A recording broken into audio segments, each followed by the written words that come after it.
Yo, what's going on, guys? Your boys are. We're going to go over this UFC Vegas 96 fight card taking place Saturday, August 24th. Prelims start at 4 p.m. Pacific time, and the main card starts at 7 p.m. We're just going to blitz through this a bit because there's a couple of fights on here that have zero value. It's just like a wait and see kind of a fight. If anything, it's like a live bet if it does swing over towards the dog. But all in all, there are a couple of fights I do like here. So getting straight into it, so we're going to start out with Wang Kong taking on Victoria Leonardo. I'm going to be honest, I was looking at Victoria. I was trying to find a path to get there. She's at plus 700 odds. Wang Kong's at a negative 1100 favorite price tag. This is just one of those fights we're just going to sit back and watch. I am going to pick Wang Kong to win, but betting wise, I don't have a play in this one. I don't think you should either, even on the over under. So Wayne Kong's going to be the pick, and we're just going to move on. So next up, we have Ziggy Montas Ramaska taking on Nathan Fletcher. These guys came from the Ultimate Fighter, and I did watch this season, although I thought it was pretty boring. I'm going to pick Ziggy Montas. He arguably should have been in the final. I thought he would have won that fight that he was before he got pulled from it for an injury. I believe he had like a broken, I don't want to say it was like an orbital bone, but somewhere in his face, it was compromised. He didn't get approved for the fight, so they pulled him. But he's taking on Nathan Fletcher, who lost earlier this year, or on this season of Ultimate Fighter. He's decent, but I think Ziggy Montas finds a way to get it done here, so he's going to be the pick. I currently don't have odds because we just got this fight. I don't know if you know, but they just announced it because they were waiting for people to watch this season finale to ultimately put the matchup on the fight card. So this was one of them that got announced because Ziggy, I guess they probably felt bad and they wanted to get him a spot for a potential roster spot in the UFC. So Ziggy Montas will be the pick. I don't have odds, so we're going to skip that portion. All right, guys. So next up, we have Jacqueline Cavalcanti taking on Josiane Nunes. This is decent. Cavalcanti's going to be at negative 192 price tag on the money line, and Nunes is going to be at a plus 160 underdog value. So I'm going to take Cavalcanti here. I will look at those props for Cavalcanti via decision. I just think she's a little too technical for Nunes. Nunes is a bit of a brawler, which is good. However, I think that size is going to be a huge role here. It's going to play a huge factor. Nunes just doesn't have the size to kind of cover that ground. She did decent against Chandler, but again, does anyone think Chandler is really technical? Does anyone think Chandler is going to, go on to, if she was in like a boxing match, for example, is she going to flourish there like a Floyd Mayweather or somebody like that? Like, no, or like a Clarissa Shields, for example. So I think Cavalcanti finds a way to get it done via decision, so I will look for that prop bet, but overall, Cavalcanti will be the pick against Nunes. All right, guys. So next up, we have Slava Claus taking on James Lontop. I know there's a ton of you guys picking Lontop. I'm going to ride with Slava Claus one more time here. I think if he drops this fight, he has to know he's getting cut. I know he struggled against Chase Hooper, which was surprising. I think it was more so that he struggled on the feet. However, Chase Hooper's a wrestler, and I think he was more prepared for that, which made him respect that wrestling aspect because he obviously didn't want to go to the floor. However, it opened himself up on the feet, and Hooper was clipping him just constantly. So I don't think he has to worry about that in this fight. I don't think. Lontop is a bit of a wild card because we just got him from Contender Series. He is coming off of a loss, Lontop is. But I just think if this is a stand-up fight, which it should be, Slava Claus finds a way to get it done. So I know he's at a negative 225, which isn't appealing because, again, he's sliding right now. Slava Claus is, again, if he loses, he's getting cut. So I don't like that price tag. So I personally don't have a bet on this. But for a pick, give me Slava Claus against Lontop. I think he gets it done via decision. I don't see a finish for either side, but Slava Claus will be the pick for a win. All right, so next up we have Zach Reese taking on Jose Daniel Medina. They're both Dana White Contender Series guys. Reese should be able to get this done. However, this is just one of those fights where there's just, there's no value here. Medina got a contract for being a glorified punching bag, let's be honest. Cool dude, but I don't see a path to a victory for Medina other than he can pretty much exhaust Reese by just letting him punch on him, and then I don't know, he just comes back and kind of has like a Darren Elkins kind of a comeback. So I don't see it happening. I got Zach Reese here. Again, I don't really have a bet here because I don't have odds. I'm assuming they're just through the roof for Reese. But pick wise, give me Zach Reese here. I'm going to pick him via decision, which I don't know, that could be a prop bet, but keep an eye for that. But Zach Reese for the win.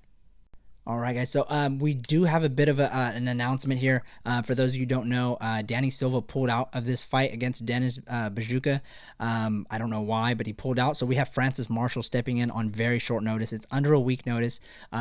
So we have Dennis, like I said, Bajuka taking on now Francis Marshall. So this one's a bit weird for me. I do like Bajuka, but I'm gonna go Francis Marshall here. I'm assuming he's gonna be at like a plus money. I'm assuming if I had to make one up, I don't have it right now, but if I had to make up like a line for it, I'd say Marshall should be at like a plus 150, maybe more. I don't know. We'll see when it drops. But give me Francis Marshall here against Bajuka. I know he's also coming off like a couple of losses here. I just think he's going to be able to use some cardio, kind of use some volume against Bajuka. He does have to be careful for the takedowns from Dennis, but I'm going to pick Francis Marshall here. So give me Francis Marshall on the money line. All right, guys. So next up, we have Edmund Shabazian taking on Gerald Meerschaert, GM3. I know a ton of you are on GM3 for that dog value, and mainly because if you're picking GM3, you're pretty much banking on GM3 being able to get it to the floor and ultimately sub Edmund. So prop bet wise, if you do want a little more value other than that plus 235 price tag on GM3, you're going to take him via sub. But I personally wouldn't prop bet it. I think plus 235 is pretty good. But my pick for the fight is going to be Edmund Shabazian at negative 290, unfortunately. I just think GM3 is a little too old now. He's 36 years old. I think he's kind of going over the hill here. And I think Edmund, although he also was coming off of a couple of losses before he, ultimately got a win against AJ Dobson, those were some quality opponents. And I don't think we can really fault him for kind of having like a bit of a skid there. He did change gyms. He made the necessary adjustments, in my opinion. So give me Edmund. I'm going to pick him to win by decision. I don't think he chins or finishes Gerald Meerschaert. So yeah, Edmund for a win.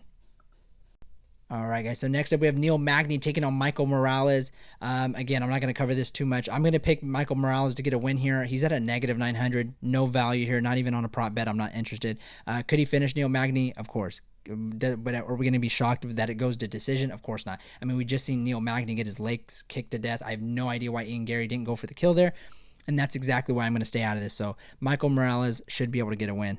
And then next up, we have I don't know how to say this guy's last name. Ofli taking on Myron Santos, another Ultimate Fighter matchup. This is going to be the finale that I was talking about earlier.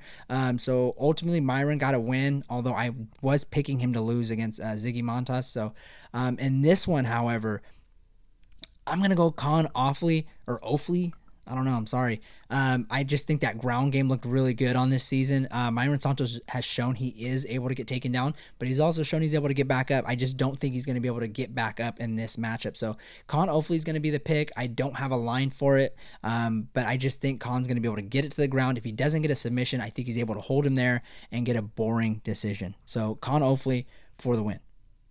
All right, guys. So next up, we have Ryan Loder taking on Robert Valentin. This is going to be the middleweight finale for the Ultimate Fighter. I'm going to roll with Ryan Loder here. Last time I saw the line, he was at plus 125. Robert Valentin was showing some holes in his game throughout the season, mainly being able to get taken down, but also being able to get chinned. We just saw that in his fight to get to the finale. So give me Ryan Loder here. Again, I'm picking a bit of a boring win here, but I think Ryan Loder is going to be able to get him down, hold him there, control him, and ultimately get a decision win. I don't think Ryan Loder's winning via finish, but if you're on Robert Valentin, I think you are picking him to get a knockout, in my opinion. But I'm going to be on Ryan Loder's side here, so I have him winning via decision.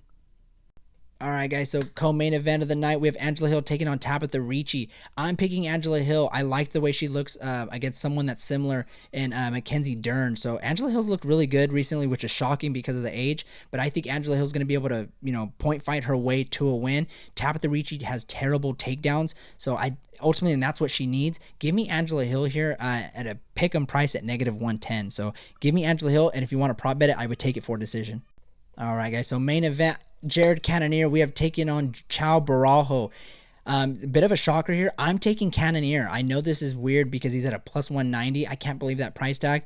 And Chow is at a negative 230. I just don't think Cannonier's done. I know he fades, and this is a 5-round fight here ultimately. I just think Jared's not done yet, and I think he's going to be able to expose Chow on the feet. So give me Jared Cannonier here, guys. If you disagree with any of the picks, leave a comment. Ultimately, like, comment, subscribe. It helps out a ton, and I will see you guys next time.